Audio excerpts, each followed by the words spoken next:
Bom dia a todos, muito amados irmãos e irmãs.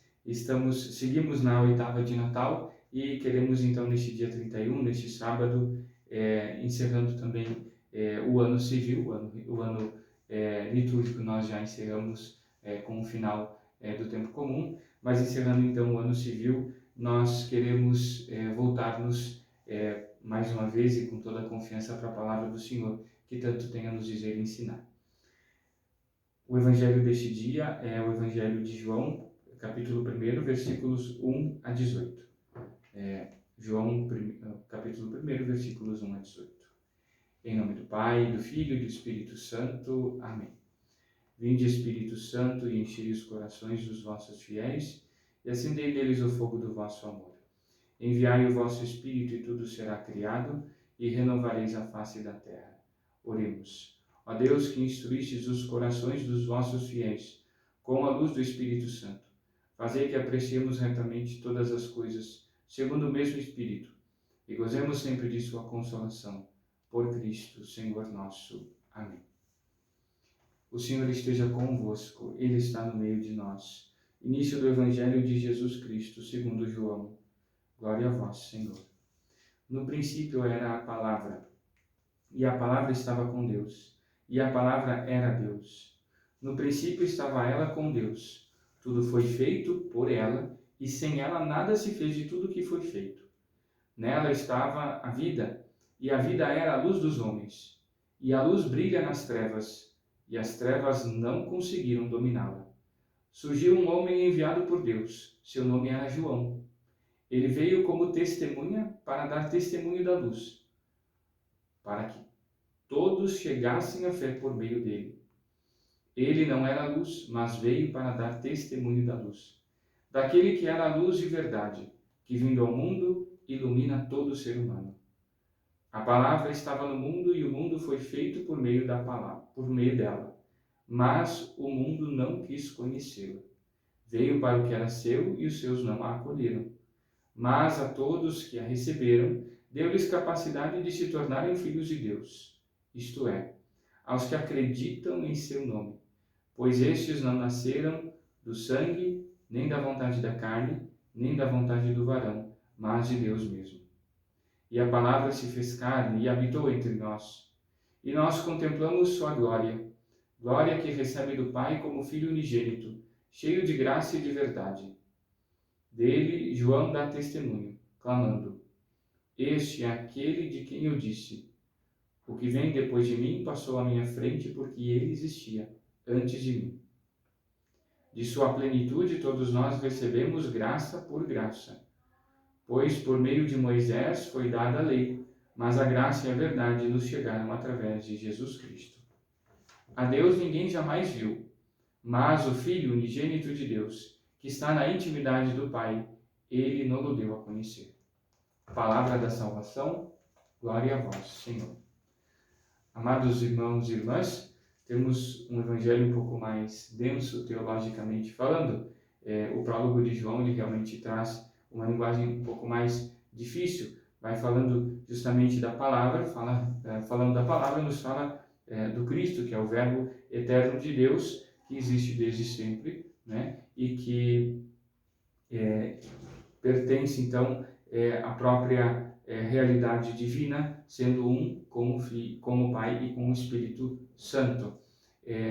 Então, o evangelista nos fala dessa condição eterna do Filho, justamente para fazer-nos compreender que aquele que se fez carne, depois como vai dizer lá no meio deste trecho que nós escutamos, aquele que se fez carne é realmente este que é Deus desde toda a eternidade, com o Pai e o Espírito Santo. Nos aponta então em primeiro lugar essa realidade da condição divina de Jesus. Ele é Deus, é o Filho de Deus. Depois o Evangelho nos fala então do Senhor como parte, como também artífice da criação, justamente porque é Deus. E vemos então a figura de João Batista como precursor, aquele que veio para dar testemunho. Ele então atesta junto de nós essa condição especialíssima de Jesus e justamente nos convida a acolher. E aqui nós vemos uma dinâmica bastante importante no Evangelho de João, sobretudo a partir do nascimento de Jesus. Nós temos sim, como diz depois Paulo na sua carta aos Efésios, nós temos um mundo que vive de um combate constante, né? E São Paulo vai dizer na carta aos Efésios, no capítulo 6, não é contra homens de carne e osso que lutamos, mas contra os principados e potestades deste mundo de trevas. Sim, sim, é verdade. A luz que é Deus, né? E que vejam, veio habitar entre nós, e assim a treva do pecado, as trevas daqueles que não acolhem o Senhor, que portanto vivem as consequências, sim, desastrosas da sua opção contra Deus, do seu fechamento a Deus. E essa é uma realidade que, por um lado, clama a necessidade deste Salvador que vem até nós. E vejam, essa luz esplendorosa que é Deus se encerra, queridos, se encerra na carne. O que quer dizer isso? João vai dizer aqui, e o Verbo se fez carne e habitou entre nós. Deus é infinito. Deus é pleno, perfeito. Né? O céu e a terra, né, não cabem. Né? Deus não cabe em Deus. Né? Deus é maior do que tudo isso. Né? E o Senhor, ele se aniquila, ele se rebaixa, ele se faz nada para poder tornar-se carne, ou seja, viver na nossa condição humana. E justamente ele vem, como diz aqui, cheio de graça e de verdade, ou seja, ele vem para realizar então na nossa carne aquela salvação que para nós era impossível. E portanto, precisamos estar muito atentos à maneira como o Senhor vem. O Senhor vem na humildade de um pequenino, nasce na pobreza de um estábulo, para dizer que ele é acolhido pelos humildes e pelos que, na simplicidade, se fazem pobres de coração, pobres em espírito. E, portanto, amados irmãos e irmãs, o grande convite para vivermos assim esse tempo do Natal justamente como realidade ainda presente. Se até aqui nós não entendemos que passo precisamos dar para que o nosso coração realmente acolha o Senhor, que parafernálias talvez tenhamos que tirar do nosso coração, da nossa consciência, da nossa casa, se tivermos que fazer, que tivermos que expurgar tantas coisas que testemunham uma vida de pecado, uma vida de consumismo, uma vida de sincretismo, uma vida de falta de acolhida do Senhor. Vejam, o Senhor vem para nós, vem para nos salvar, e Ele quer encontrar em nós as disposições. Ele vem para os pequenos, para os humildes. Ele vem para trilhar esse mesmo caminho. Vejam, esse caminho de, vou dizer quase que de um exorcismo, né? Ou seja, para jogar para fora todas essas coisas. É Ele mesmo que vai despertando no nosso coração a consciência daquilo que já não serve para quem decide viver a fé. Que já não serve para quem decide viver com o Senhor e viver no Senhor. Então, essa mesma decisão é Ele que suscita e é Ele que nos faz realizar, habitando nos nossos corações, porque o Verbo se fez carne e habitou entre nós. Acolhamos esse convite ardoroso do Senhor. Vejamos nele a nossa salvação. Não nos bastamos a nós mesmos, não nos salvamos a nós mesmos, e as coisas que temos não nos salvam.